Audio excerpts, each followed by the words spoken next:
Hello everybody, welcome back to my new video and welcome to the sequel to all of the low pressure sodium bulb versions. So we've talked about 18, 26, 35, 36 and 55 watts and all of their PSG versions.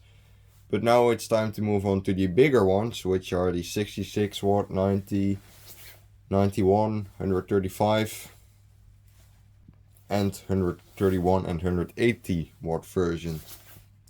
Which those bulbs don't work with PSG versions, it's just a energy efficient version and a normal version. And let's start with the 66 watt. So here's a 66 watt bulb. One thing you can immediately notice is that these are a lot thicker than the previous ones we've talked about. And also one extra thing that they added here to recognize if it's an energy efficient bulb or a normal version is the top of the bulb, but we'll go over that later once we have the 90 watt version. But still they have the black base right here, and also the tube inside got a lot bigger. Everything is pretty much just a lot thicker and bigger. This bulb is 50 centimeters in length. Let's take a little look at the box of the 66 watt version. So again, very energy efficient bulbs, always have been. And this one is 11,000 lumens, so which is a lot more than the 55 watt version and 36 watt version. So let's go over 90 watts, which is not much different packaging wise. But the bulb itself, those are very different. Same size again, red base instead of a black base with the energy efficient version. But the heads of the bulbs are different, as you can see. These are a lot more round and these ones are a lot more pointy, which makes it easy to recognize from both sides of the box which version of the bulb is in the box, which is very nicely done.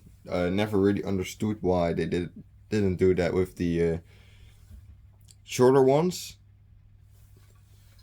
but yeah, since Sylvania actually has low pressure sodium bulbs where they have both of those versions. So let's put these aside for a bit. Alright, so here we have a 91 watt bulb, which these are actually so tall that they barely fit into the camera right here. But let's take a look at the packaging first. 91 watts. Let's see if we have a lumen output. We sadly don't, but the length of these bulbs are almost a meter. They're very big, very hard to handle, while still being pretty fragile. So again, this is the energy efficient version and it has a black base and a round top right here. And the tubes aren't much bigger than the 66 watt version. It's just the bulb being like really long. And that's what I like about these bulbs outside of their weird orange glow. Is the sizes of these things, they get pretty ridiculous. So it's time for 135 watts, which is the normal version, not the energy efficient version. And we still sadly don't have a lumen output. Probably could search it up on Google, and I'm sure someone in the comments will tell you if I'm curious, and if not, then I'll make sure to put it in the comments. But I don't have the information right now. So let's get this bulb out.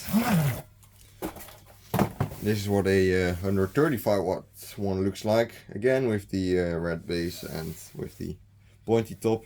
Nothing too spectacular outside of their size, but it's not a huge difference compared to the 91 watt version. So I don't really have a 131 watt new in its packaging or laying in my stock of low pressure sodium bulbs, so it's right here. But I do have two that are in a fixture, but they are kind of hard to get out of the fixture, so I'll just go right over here, and here we have the bulbs in question. So Both of these are 131 watt versions, and they are massive. They are, I think, 1 meter and 30 centimeters, 25 centimeters. So they are massive, pretty big, very ridiculous. Again, those energy efficient versions have the black base. The sizes are, the thickness of the tubes are the exact same. It's just that they get bigger and bigger. And sadly, I don't have a 180 watt low pressure sodium bulb yet. They are very hard to get anyway, and they are very, very expensive since Philips doesn't make them anymore. But yeah, those are all of the low pressure sodium versions. So thanks for watching. Have a nice day, and see you in the next video.